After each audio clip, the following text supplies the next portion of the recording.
નમસ્કાર. શ્રીમતી MS લખાણી કન્યા વિદ્યાલય વતી હું ગોસ્વામી પૂજા આપનું હાર્દિક સ્વાગત કરું છું.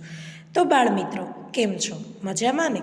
તો આજે આપણે તમારો સરસ મજાનો ધોરણ 8નો 18મો પાઠ જે છે સામાજિક ન્યાય અને સામાજિક વિસંગતતા, એના વિશે આજે આપણે અભ્યાસ કરીશું. તો ચાલો બાળમિત્રો, તમે બધા તૈયાર છો ને? તો આ સામાજિક ન્યાય અને સામાજિક વિસંગતતા વિશે આજે આપણે અભ્યાસ કરીએ. ખાસ કરીને આ માનવ સ્વભાવ જે છે, એ માનવ સ્વભાવ જે છે એ કોઈ વ્યક્તિ છે એ ક્યારેક એ વ્યક્તિ જે છે એને ક્યારેક છે એ ઊંચી કક્ષાનો ગણી લે છે, તો ક્યારેક નીચી કક્ષાનો ગણી લે છે. પણ ક્યારેય એને સમજવાનો પ્રયત્ન કરે છે. એ અમીર વ્યક્તિ હશે ને એને શું કરશે? સૌથી પહેલાં આમંત્રણ પહોંચાડી આવશે. અને જે ગરીબ વ્યક્તિ હશે ને એને સૌથી છેલ્લું આમંત્રણ દેશે. શું કામ? કારણ કે કદાચ એ મારા ઘરે આવશે અને જો મારા ઘરે એ વ્યક્તિને કોઈક જોશે તો એમ કે, ઓહો, આ ભાઈએ તો આને આમંત્રણ આપ્યું છે, એ તો સાવ ગરીબ વ્યક્તિ છે. એટલે આવી બાબત પણ સમાજમાં બનતી જોવા મળે છે. આ સામાજિક અસમાનતા અને આર્થિક સ્થિતિને કારણે કે ભાઈ એક વ્યક્તિ છે એ ખરેખર ગરીબ વ્યક્તિ છે, એની આર્થિક સ્થિતિ એટલી બધી સારી નથી. અને સ્થિતિ જે છે, આ સ્થિતિ ધીમે ધીમે દ્રઢ થતી જાય છે અને ત્યારે સમાજમાં ભેદભાવો ઊભા થાય છે. જેના પરિણામે શું થાય છે કે એક વર્ગમાં સમાવિષ્ટ લોકો એકબીજાને સહાયભૂત થતા હોય છે, તેમજ અન્ય વર્ગ પ્રત્યે અણગમો ધરાવતા હોય છે. જો સમાજના લોકો છે, એક સ્થિતિ દ્રઢ બની ગઈ, પણ કેવું થાય છે કે એકબીજાને સહાયભૂત થાય છે. જો એકબીજાને મદદરૂપ તો થાય છે કે ભાઈ આ જ્ઞાતિનો, આપણા જ જ્ઞાતિનો છે એ વ્યક્તિ છે, ભાઈ એના ઘરમાં છે એ આર્થિક પરિસ્થિતિ નબળી છે, ચાલો આપણે એને થોડીક મદદ કરીએ. મદદ કરશે, પણ એક તરફ એ વ્યક્તિને પ્રત્યે છે એ અણગમો પણ ધરાવશે કે ભાઈ એ વ્યક્તિ તો ગરીબ છે. ઉપરાંત બીજી એક વર્ગ જે જાગે છે, બીજી એક જાતિ જાગે છે, બીજી એક જ્ઞાતિનો જે ઉદ્ભવ છે કે જેને ખરેખર સમાજમાં નીચું સ્થાન મળેલું છે, એની પ્રત્યે અમુક સમાજના લોકો છે એ અણગમો ધરાવે છે. શું ધરાવે છે? અણગમો ધરાવે છે. તો આવી સ્થિતિ જ્યારે નિર્માણ થાય છે ત્યારે શું થતું જાય છે કે વર્ગ વિગ્રહ થતા જાય, કે વર્ગના વિભાજન પડતા જાય છે, ભાગ પડતા જાય છે. ભાઈ આ જ્ઞાતિ છે તો ચલો આપણે એને આમંત્રણ દેવા જશું, એ આપણા ઘરે આવશે. ઓહો, આપણા ઘરે કચરો વાળવા આવ્યો છે, એને આપણા ઘરમાં નહીં બોલાવવાનો, એ તો એનો વર્ગ છે એ જુદો જ છે. આવું સમાજની માન્યતા છે, સામાજિક માન્યતા દ્રઢ કરી ગઈ છે. એના કારણે વર્ગ વિગ્રહ થતા જાય છે, જુદા જુદા વર્ગો ઊભા થતા જાય છે કે ભાઈ એ અમીર છે એને જુદા વર્ગમાં રાખો, એ ગરીબ છે એને જુદા વર્ગમાં રાખો. આવી ગંભીર અસર જે છે એ આજના સમાજ ઉપર પડતી જાય છે.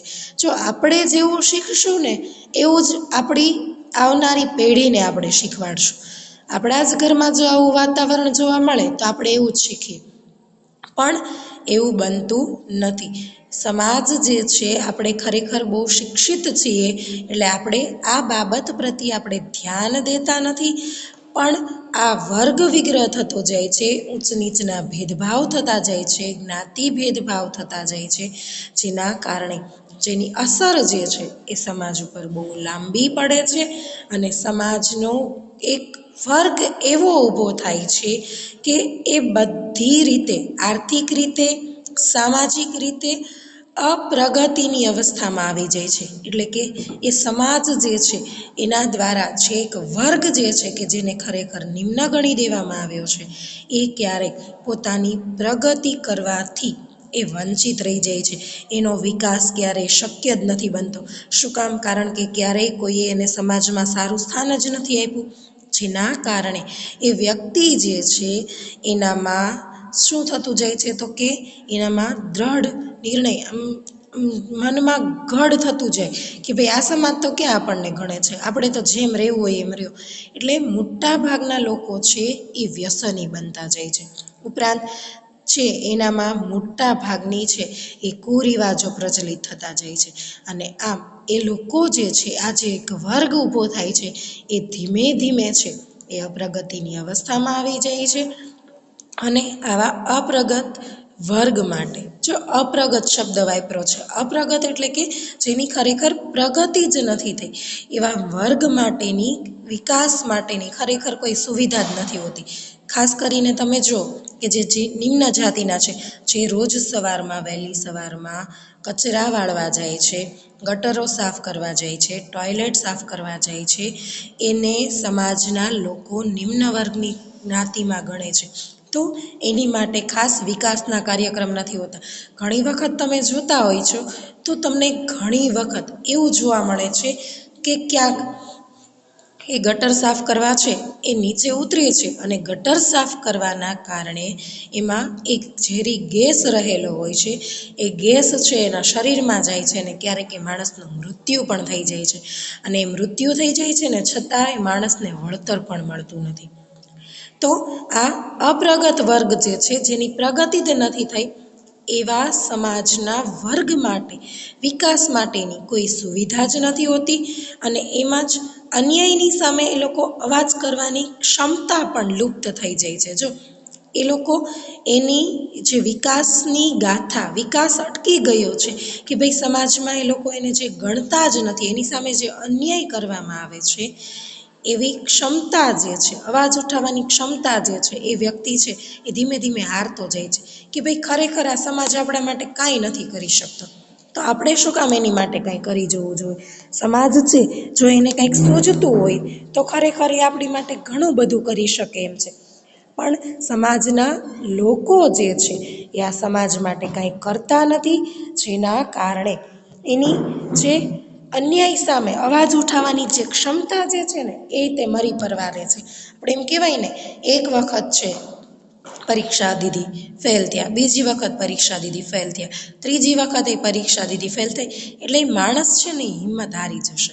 એમ અહીંયા એની સાથે જો સતત ને સતત છે ને અન્યાય થતો જાય ને એટલે એની જે ક્ષમતા જે છે કે ભાઈ હવે ખરેખર આપણા સમાજને એ લોકો નીચો જ ગણે છે, આપણને ક્યાંય એ લોકો આગળ આવવા નહીં દે એના કારણે એ લોકો છે એનામાં અન્યાય સામે અવાજ ઉઠાવવાની જે ભાવના જે છે એ લુપ્ત થતી જાય છે અને ખરેખર આ વર્ગ જે છે ને એ શોષિત અને વંચિત રહી જાય છે. એટલે સતત ને સતત એનું શોષણ થતું રહે છે. જોજો કચરો સાફ કરવા આવશે એ અમુક દિવસે છે ને તમારી પાસે પૈસા માગશે ને તો સમાજના અમુક વર્ગ છે એને પૈસા પણ નથી આપતા. શું કામ? કારણ કે એ શોષિત વર્ગ છે ભાઈ એને તો સરકાર પગાર આપે જ ને આપણે શું દેવાનું કામ છે. પણ તમે એને કદાચ 10-12 રૂપિયા આપી દીધા તો શું થઈ જવાનું છે?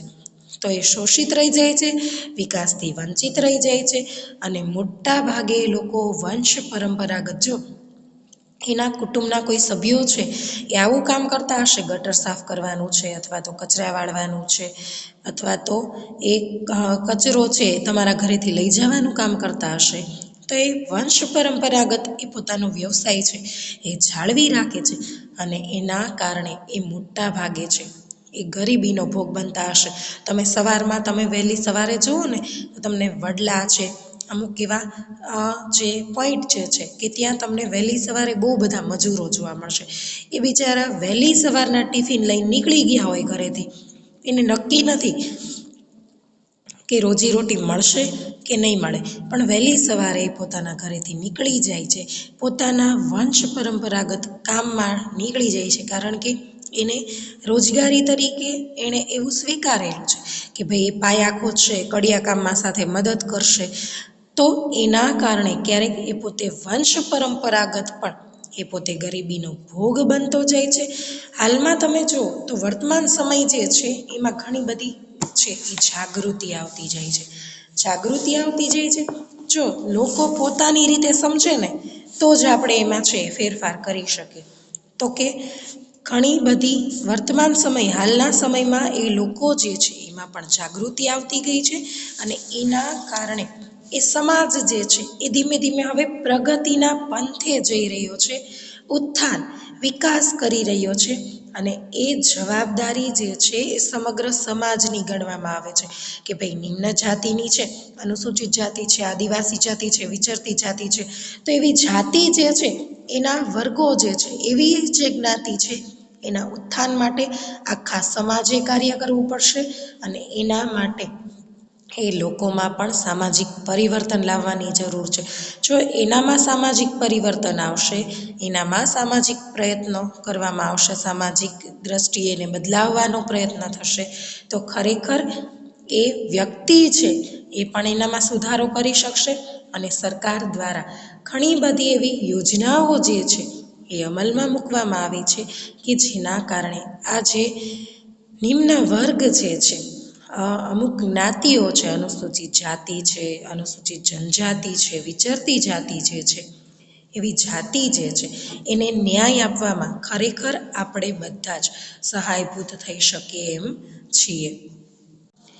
હવે સમાજ જે છે એમાં કેટલીક સરકાર દ્વારા આ જે ખાસ કરીને કેટલાક વર્ગો જે છે એની માટે આ સામાજિક ન્યાય માટે કેટલીક સરકારી યોજનાઓ બહાર પાડવામાં આવી છે.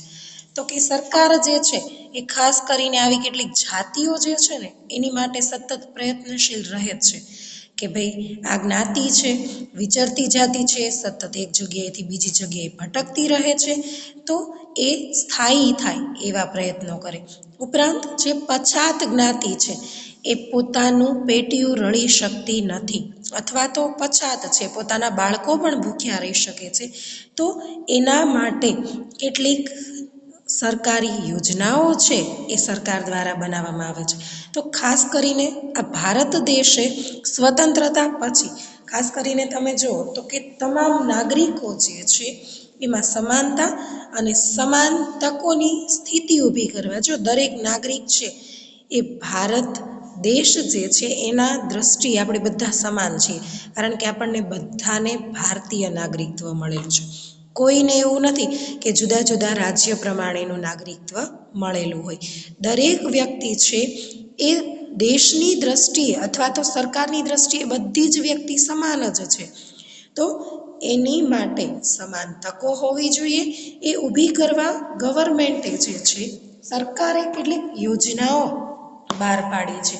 તો એવી યોજનાઓ અહીંયા જોઈએ તો ખાસ કરીને સંસદ અને રાજ્યના જે ધારાગૃહો છે તેમજ જે પંચાયતો જે છે એમાં કેટલાક મત વિસ્તારો હોય. જો જુદા જુદા મત વિભાગો હોવાના છે, એ મત વિભાગોમાં સામાજિક ન્યાયની જરૂરિયાત હોય તેવા વર્ગો માટે જગ્યા જે છે એ અનામત રાખવામાં આવે. જો ખાસ કરીને જે ખરેખર ઉચ્ચ વ્યક્તિ છે, ઉચ્ચ અધિકારી છે, એ સતત ને સતત ચૂંટણી લડ્યા કરશે તો એ તો જીતી જ જવાના છે.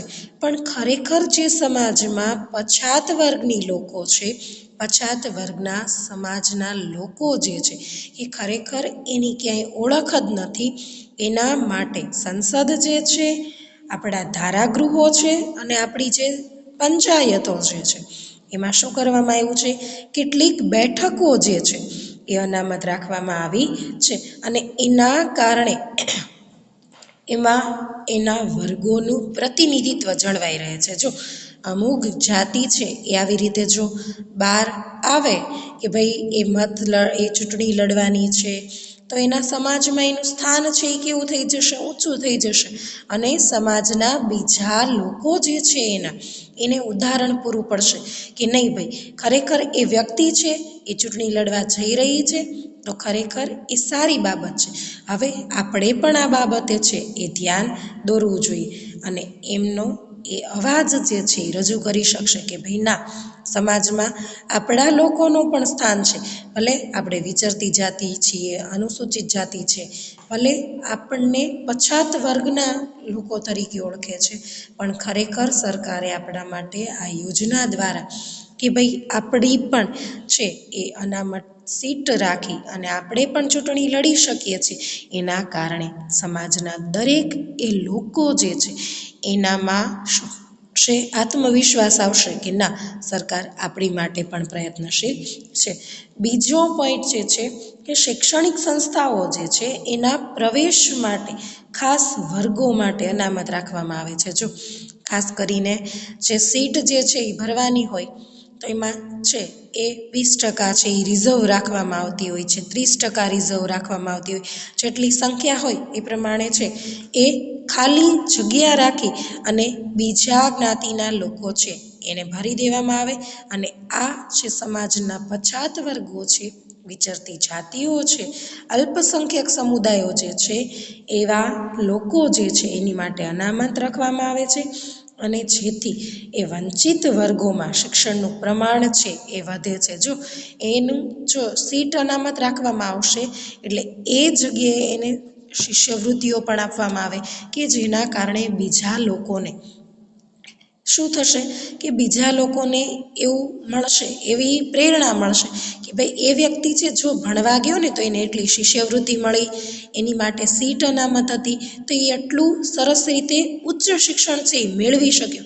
એના કારણે બીજી વ્યક્તિને પણ પ્રેરણા મળે છે અને એના કારણે આ સમાજની જે સ્થિતિ જે છે કે જે સાવ એટલે સાવ વિકાસ કરી જ નથી શકી એ ખરેખર વિકાસના પંથે જે છે એને લઈ જઈ શકશું. અને ત્રીજી બાબત ત્રીજી જે યોજના જે છે ખાસ કરીને જે સામાજિક પછાત વર્ગો જે છે એને આત્મનિર્ભર બનાવવા. આત્મનિર્ભર એટલે કે ભાઈ પોતાની આજુબાજુ રહેલી જે વસ્તી જે છે એમાંથી જ એ લોકો જે છે એ પોતે આત્મનિર્ભર બની શકે. એના માટે એને કેટલાક નાના નાના વ્યવસાયો જે છે, ગૃહ ઉદ્યોગો જે છે, લઘુ ઉદ્યોગો છે, અથવા તો એની માટે જો નાના નાના એ આજુબાજુ જંગલમાં રહેતા હોય તો એ લોકો આજુબાજુના છે એ જંગલમાંથી છે એ લાકડા વીણી આવશે, લાખ લઈ આવશે, મધ પાડી આવશે, એવી રીતે એ નાના નાના વ્યવસાયો કરશે.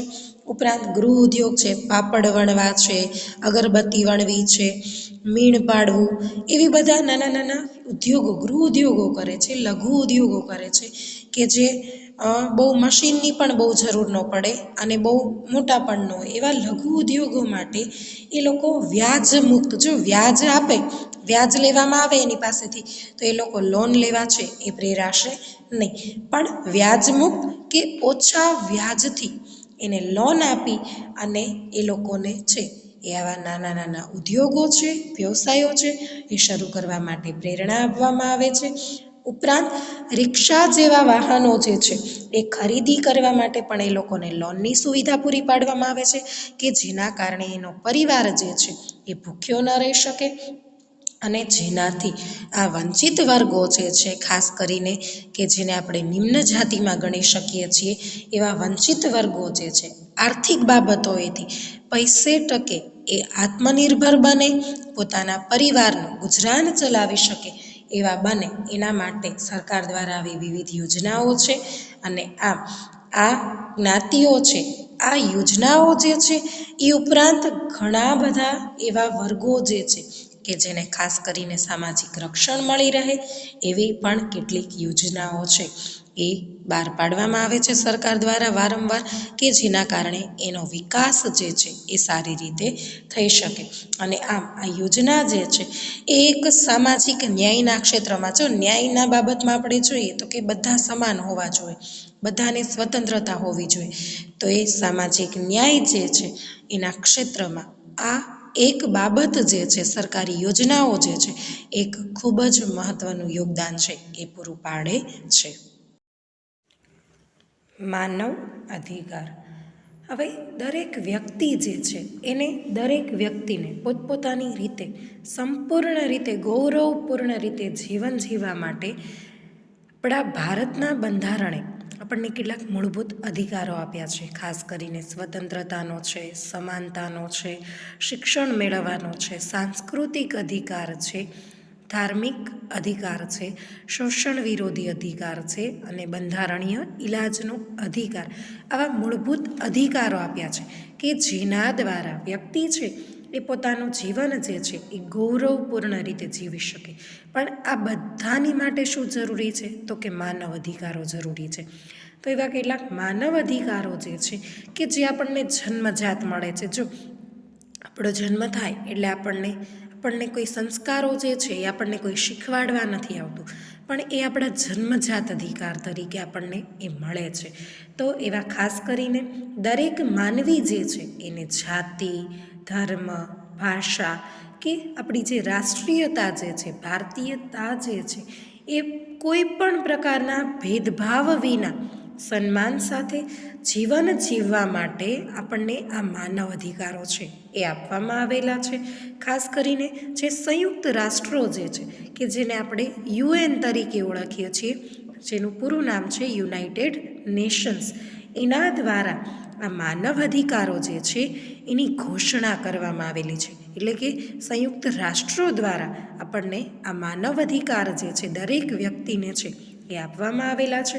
ખાસ કરીને 10 ડિસેમ્બર જે છે એને આપણે માનવ અધિકાર દિવસ તરીકે છે એ ઉજવીએ છીએ. અને ખાસ કરીને કેવા કેવા અધિકારો પ્રાપ્ત થયા છે, તો કે સૌથી પહેલો છે તો કે પર્યાપ્ત ખોરાક, રહેઠાણ, પાણી અને સ્વચ્છતાનો અધિકાર. એટલે કે દરેક વ્યક્તિ જે છે એને પર્યાપ્ત ખોરાક મળી રહેવો જોઈએ, યોગ્ય રહેઠાણ હોવું જોઈએ, પીવા માટેના પાણીની ચોખ્ખી એની વ્યવસ્થા હોવી જોઈએ, અને એક તો સ્વચ્છતા, ખાસ કરીને એ બાબત જે છે એ માટેનો સૌથી પહેલો અધિકાર આપણને આપવામાં આવેલો છે. બીજો છે કામ કરવાનો અને વેતન મેળવવાનો અધિકાર. દરેક વ્યક્તિ છે એને પોતાના જે યોગ્યતા જે છે, પોતાનામાં રહેલી યોગ્યતા, એના બદલામાં એને કામ પણ મળવું જોઈએ અને એને યોગ્ય વેતન પણ મળવું જોઈએ. ત્રીજો અધિકાર જે મળેલો છે એ ખાસ જરૂરી એવો શિક્ષણ મેળવવાનો અધિકાર. દરેક વ્યક્તિ છે એ શિક્ષણ મેળવી શકે છે.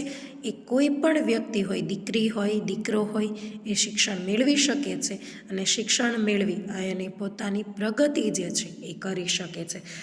ચોથો અધિકાર જે છે એ છે અભિવ્યક્તિની સ્વતંત્રતા. કોઈ પણ વ્યક્તિ જે છે એ તમને ક્યાંય તમારા વિચારો રજૂ કરતા છે એ રોકી શકતું નથી. આ ચોથો અભિવ્યક્તિનો છે. પાંચમો છે સંપત્તિનો અધિકાર. દરેક વ્યક્તિ છે એને પોતાની સંપત્તિ લેવાનો, ખરીદી કરવાનો, વેચવાનો, એ બધો જ અધિકાર છે એ આપવામાં આવેલો છે. એ પણ એક માનવ અધિકારનો એક અધિકાર છે, માનવ અધિકાર દ્વારા મળેલો અધિકાર છે. અને છેલ્લો જે છે એ છે ગોપનીયતાનો અધિકાર. અમુક બાબતો જે છે કે જે આપણે ગોપનીય રાખવી હોય, છાની રાખવી હોય, બીજી કોઈ વ્યક્તિને જાણ ન કરવી હોય, એવો અધિકાર જે છે એ આપણને મળેલો છે. અમુક બાબતો જે છે એ આપણે બધી જ વ્યક્તિને કહી શકતા નથી. એટલે આ માનવ અધિકાર દ્વારા આપણને એક આ ગોપનીયતાનો અધિકાર પણ પ્રાપ્ત થયેલો છે. તો આમ અહીંયા આપણને કુલ 6 અધિકારો જે છે એ માનવ અધિકાર તરીકે આપવામાં આવેલા છે. અને ખાસ કરીને 10 ડિસેમ્બરે, દર વર્ષે 10 ડિસેમ્બરે આ માનવ અધિકાર દિવસ જે છે એની ઉજવણી કરવામાં આવે છે અને 10 ડિસેમ્બરને માનવ અધિકાર દિન તરીકે જાહેર કરવામાં આવેલો છે. બાળ અધિકાર.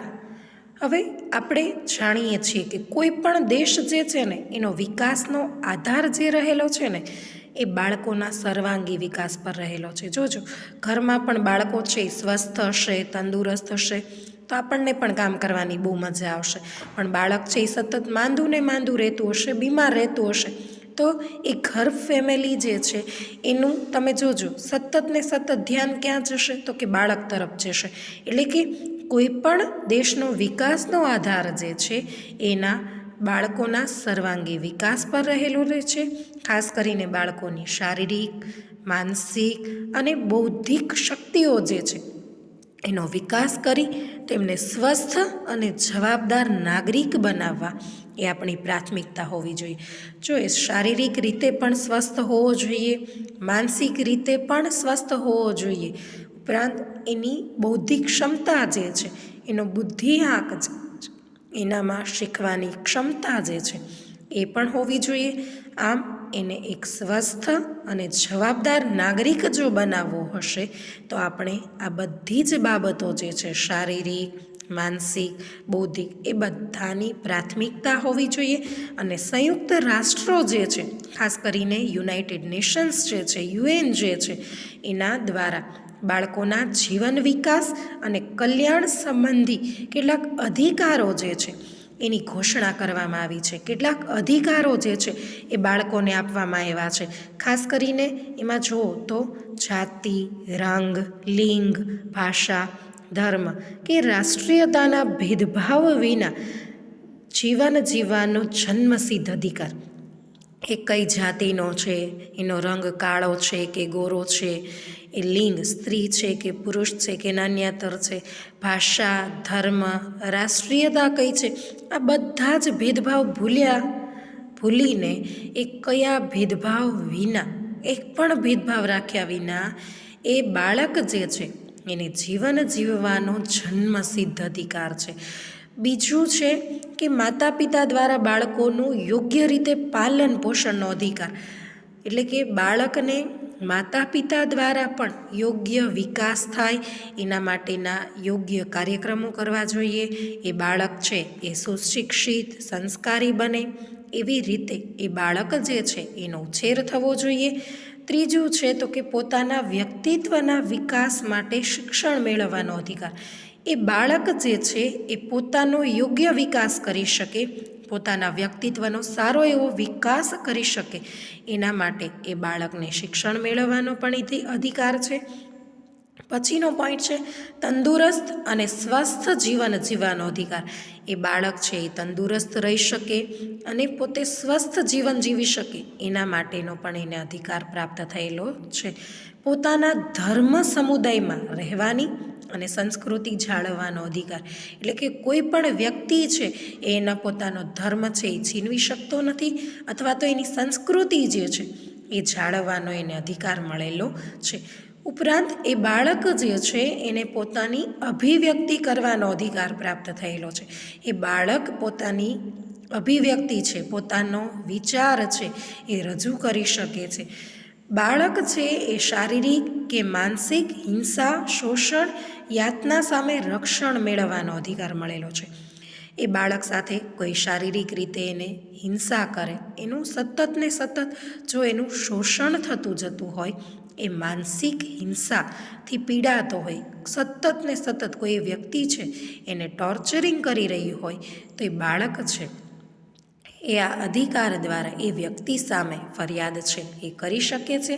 એટલે એ કોઈ પણ વ્યક્તિ જો એને હેરાન કરતું હોય તો એ યાતના સામે રક્ષણ મેળવવાનો અધિકાર પણ બાળક ધરાવે છે. અને સામાજિક સુરક્ષા, યોગ્ય જીવન સ્તર પ્રાપ્ત કરવાનો એને અધિકાર છે. સમાજમાં એનું યોગ્ય સ્થાન રહે, સમાજના લોકો એને સ્વીકારે, સમાજમાં એને સુરક્ષા મળી રહે, એ યોગ્ય જીવન ધોરણ જીવી શકે, એ પરિવર્તન સાથે બદલાઈ અને પોતાનું જીવન સ્તર જે છે એ સુધારી શકે એવો અધિકાર જે છે એ બાળકને પ્રાપ્ત થયેલો છે. અને ખાસ કરીને આપણે બધા જ દર વર્ષે 20 નવેમ્બર આવે એટલે આપણે બાળ અધિકાર દિવસ તરીકે આપણે એની ઉજવણી કરીએ છીએ. આમ આ બાળ અધિકાર દ્વારા બાળક જે છે એનો સતત પ્રગતિશીલ વિકાસ થાય એ ખૂબ જ જરૂરી છે. તો આમ અહીં આપણે આ સામાજિક ન્યાય, સામાજિક વિસંગતતા, સમાજમાં રહેલા જે અસમાનતાના જે ભેદભાવો જે છે કે ભાઈ જે ઉછેરમાં ભેદભાવો રાખવામાં આવેલા છે એ બધું જ દૂર કરી આપણે સમાજની સાથે સમાજમાં પરિવર્તન કરી અને આ સમાજ જે છે એને એક નવરચનાના પાયે છે એ લઈ જવાનો છે. સમાજ જે છે એનો સતત ને સતત વિકાસ થાય એના માટે પ્રયત્ન છે એ સતત કરતા રહેવા જોઈએ અને એના માટે પરિવર્તન છે એ ખૂબ જ જરૂરી છે.